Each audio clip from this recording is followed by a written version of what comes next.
Se você é pessoa com deficiência e trabalha de carteira assinada, ou exerce uma função pública, é servidor público ou empregado público, eu tenho uma informação muito importante para te dar com relação ao exercício de direitos previdenciários baseados na Lei Complementar 142. O que é a Lei Complementar 142? É uma lei que institui um sistema de aposentadoria em menor tempo para os trabalhadores que tenham deficiência. E esta lei, embora tenha sido criada tendo como público-alvo o pessoal que trabalha de carteira assinada, o pessoal do regime geral de previdência, ele se aplica também aos servidores públicos de todo o Brasil. Então, é muito importante o conteúdo desse vídeo para você entender a relação que tem o direito de aposentadoria especial PCD previsto na LC 142 e a mega plataforma do governo chamada e-Social. Quer saber? Aguenta aí que eu já te conto.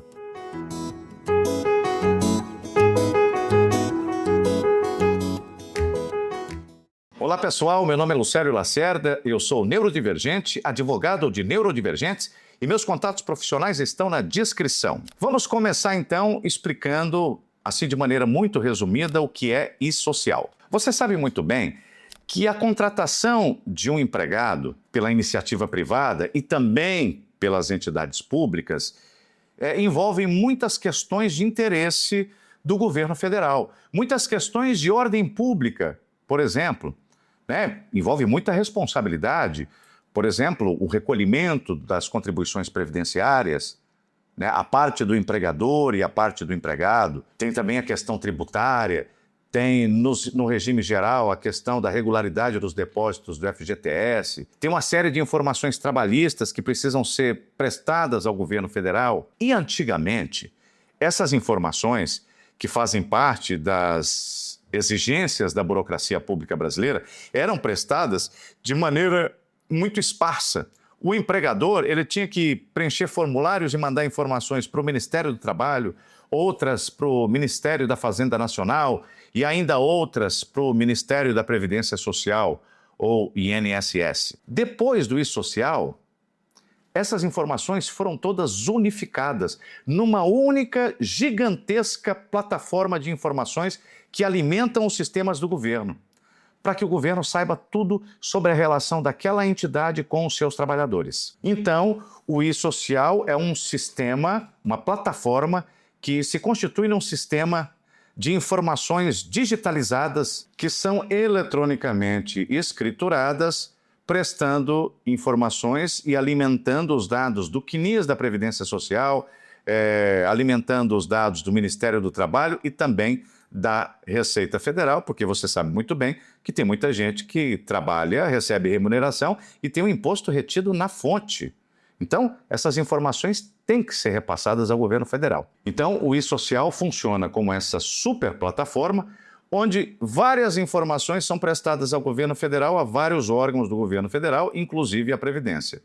Então, se tem um trabalhador, público ou privado, que precisou tirar um afastamento de até 15 dias ou superior a 15 dias, a informação desse afastamento tem que ser lançada no e-Social.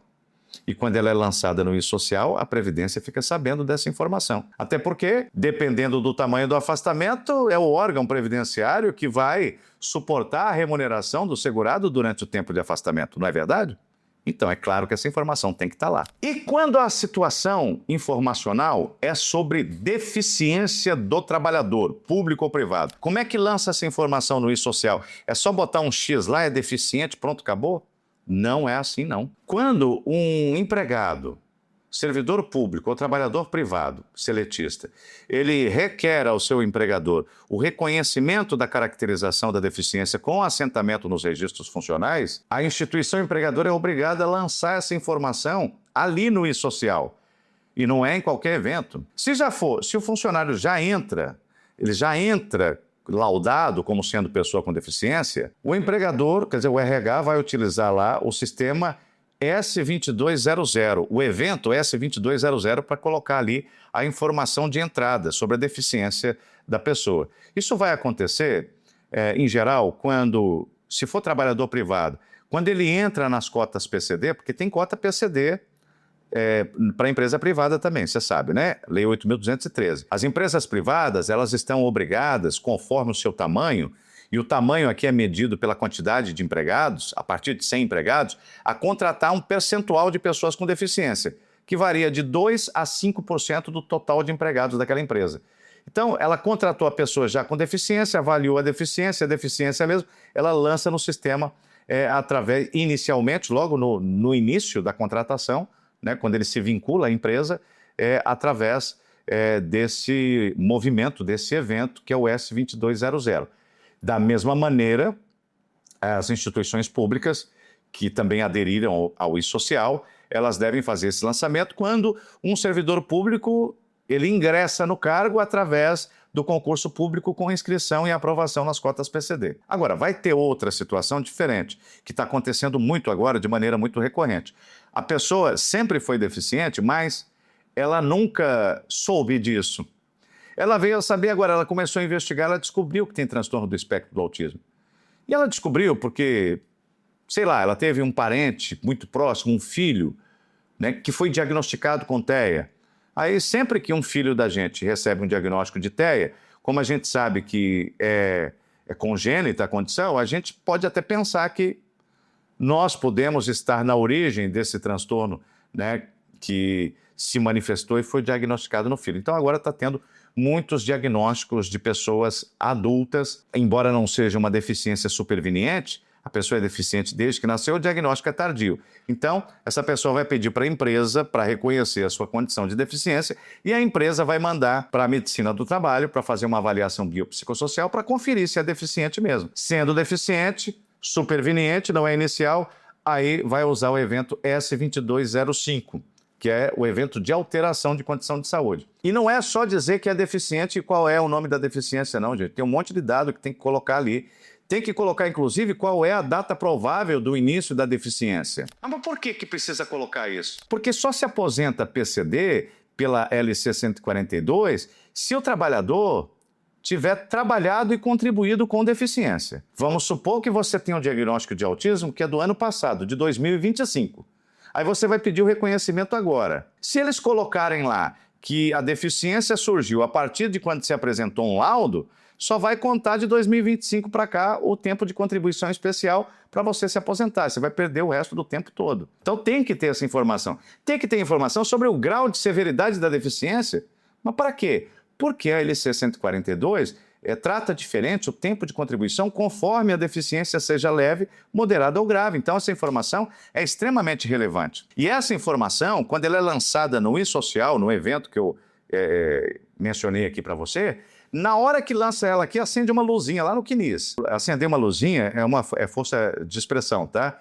Não é que acende uma luz e fica piscando, não. É que os dados previdenciários, do perfil previdenciário, já muda lá no CNIS. Então a Previdência já está sabendo que a empresa tal ou que a prefeitura tal admitiu ou reconheceu a deficiência de um servidor, que essa deficiência é de nível moderado e que essa deficiência, porque é autismo, a data provável de início dela é o dia de nascimento daquele indivíduo, que é congênita a condição.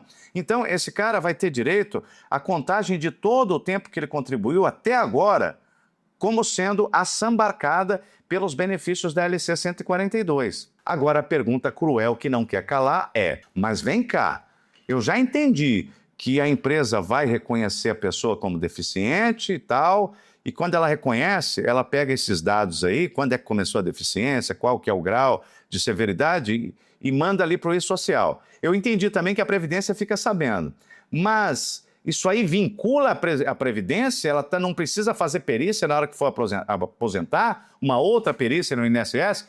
Tá bom, eu fiz uma perícia agora com o meu empregador, ele reconheceu que eu sou deficiente. Mas será que o INSS pode não reconhecer? Essa decisão é vinculante ou não é? Gente, a decisão, quer dizer, a informação, o lançamento da informação não tem caráter vinculante, mas tem caráter probatório. Por quê?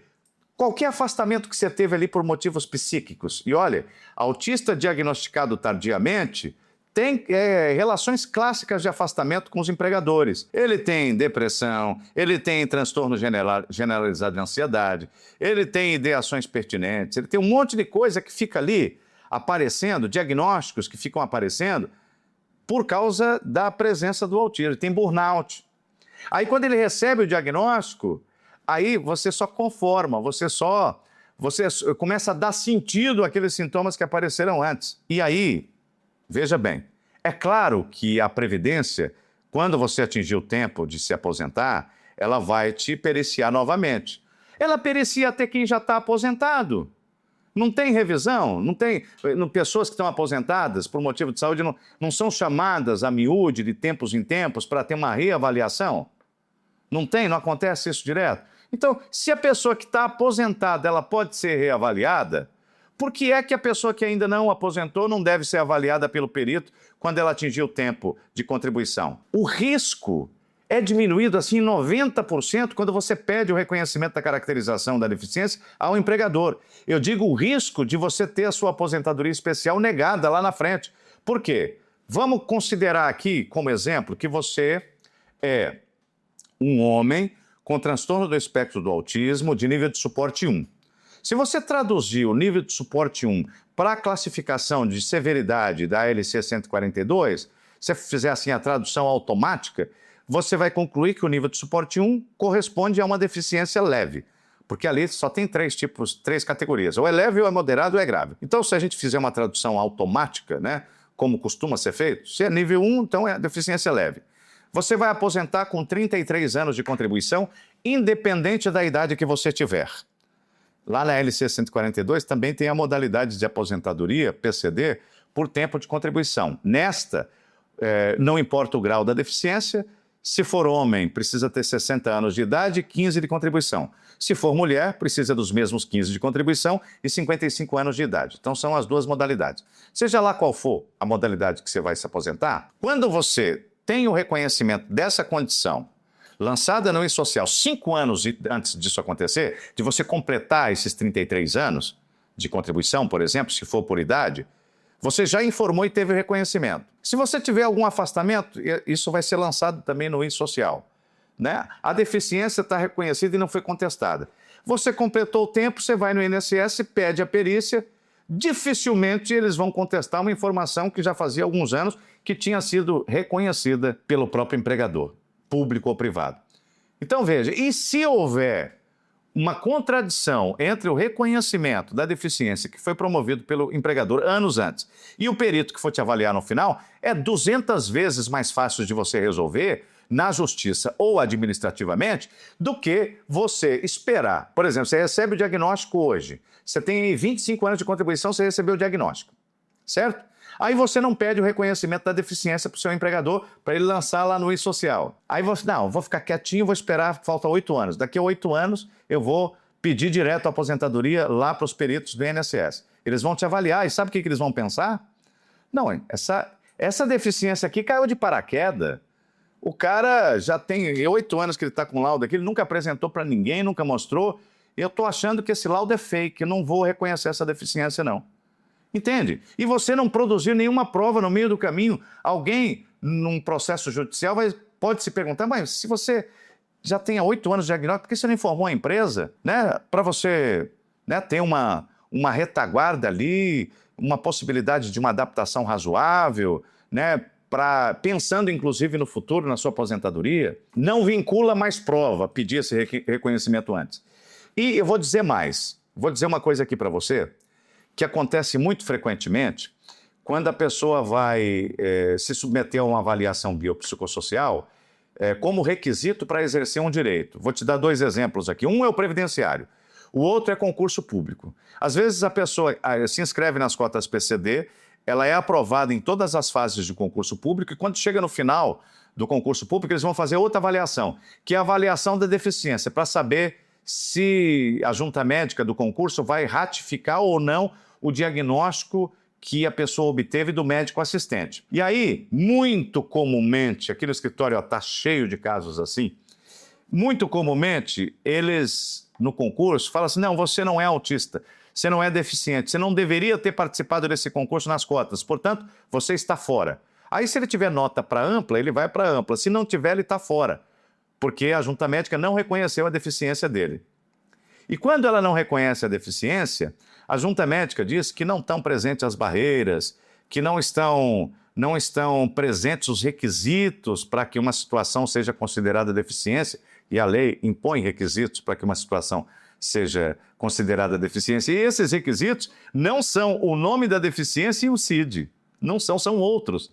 São as barreiras, o caráter permanente, o prejuízo tem que ser significativo. Lá na Lei Berenice Piana, nos incisos 1 e 2 do parágrafo 1º do artigo 1º, tem um monte de requisito que tem que estar presente para que a pessoa seja deficiente. E aí, quando você vai para a justiça para dizer que essa conclusão da junta médica foi assodada, foi precipitada, não foi bem refletida, é comum os juízes dizerem assim, sim, mas a verdade é que os médicos ali do concurso, que é para uma instituição pública, eles são servidores públicos, então eles têm, por inerência da própria condição de servidor público, a presunção de legitimidade, de veracidade daquilo que está dizendo. Eles têm presunção de veracidade porque eles têm fé pública, são servidores e tal. Muito comum a gente esbarrar nesse tipo de argumentação. Inclusive, para indeferir liminares, os juízes dizem, deixa quieto aí por enquanto, deixa quieto aí essa conclusão da junta médica, vamos fazer uma perícia aqui primeiro para depois a gente avaliar. Muito comum, nada de novo. Agora, e o I-social? O I-social tem presunção de veracidade? Eu entendo que sim, eu vou te dizer por quê. Tá bem que quem lança a informação no I-social é o empregador, público ou privado, né? É o empregador que está lançando a informação ali de que aquele funcionário é deficiente. Agora, vamos atentar aqui para uma questão. As empresas grandes que têm que contratar um percentual de pessoas com deficiência, e tem que contratar porque a lei obriga, ela faz a prova de que contratou a pessoa com deficiência através do I-social, através desse movimento, desse evento que eu citei aqui no transcurso desse vídeo. Ele lança a informação lá na base do I-social que vai alimentar o CNIS. Ele produz essa prova ali. E quando a informação entra ali, a informação passa a ser pública. E o poder público homologa a informação que for prestada pela empresa com força de verdade. Ou seja, aquela informação é presumidamente verdadeira, porque ela homologa. O poder público não vai lá na empresa para mandar um médico ou uma junta médica reavaliar aquele colaborador que a empresa disse que tem deficiência para ver se ele é deficiente mesmo. Ela simplesmente homologa. E a empresa, logicamente, tem responsabilidade, ela não pode prestar uma informação falsa ali. Então, presume-se que é verdadeira essa informação. Então, isso é igual, sabe aquele sistema de transferência de dinheiro dos fundos federais de saúde para os fundos municipais de saúde? Disse que quando o dinheiro sai do fundo federal e entra no fundo municipal, ele passa a pertencer ao erário público municipal. Ele não está mais afetado pela União porque houve transferência de fundo a fundo. É mais ou menos isso, como analogia, que acontece nesse caso. A informação, se for uma informação inserida no I-social pela empresa privada, então a empresa privada não tem fé pública, não tem presunção de veracidade, mas quando entrou ali no I-social, ela se reveste de um outro caráter, a informação. Ela passa a ser uma informação de caráter público. E quando é do empregador, aí veja, quando é do empregador público, aí o empregador público ele tem essa mesma presunção que os peritos lá da banca. Por isso é que é muito mais fácil de resolver uma exclusão de concurso de uma pessoa que passou no concurso, mas já é servidor público e já foi reconhecido como pessoa com deficiência no emprego anterior. Por quê? Porque aqui nós não estamos diante de uma contradição clínica, nós estamos diante de uma contradição de pronunciamentos administrativos. E a administração não pode se contradizer. Se um ente público reconhecer alguém como deficiência, o outro não pode dizer que não é deficiente, mesmo que sejam fazendas públicas diferentes, porque a federação é uma coisa una. Se a prefeitura de Camanducaia reconheceu que o funcionário ele é deficiente e lançou essa informação no I-social, Ele não pode prestar um concurso para o Estado de Minas Gerais, onde se situa o município de Camanducaia, e o Estado de Minas Gerais dizer que ele não é deficiente, sendo que Camanducaia já o reconheceu como pessoa com deficiência. Então, de todo lado que se olhe, embora não seja vinculante, é super útil e promissor você pedir o reconhecimento da caracterização da deficiência para o seu empregador, público ou privado, como medida probatória para se resguardar quanto ao seu direito de aposentadoria especial pela Lei Complementar 142. Eu espero que esse vídeo tenha sido útil. Se ele foi útil, eu peço a você que se inscreva no canal, que clique no sininho, que dê um like e que compartilhe esse vídeo com outras pessoas que, assim como você, possam ter interesse nesse assunto. Muito obrigado e até o nosso próximo encontro.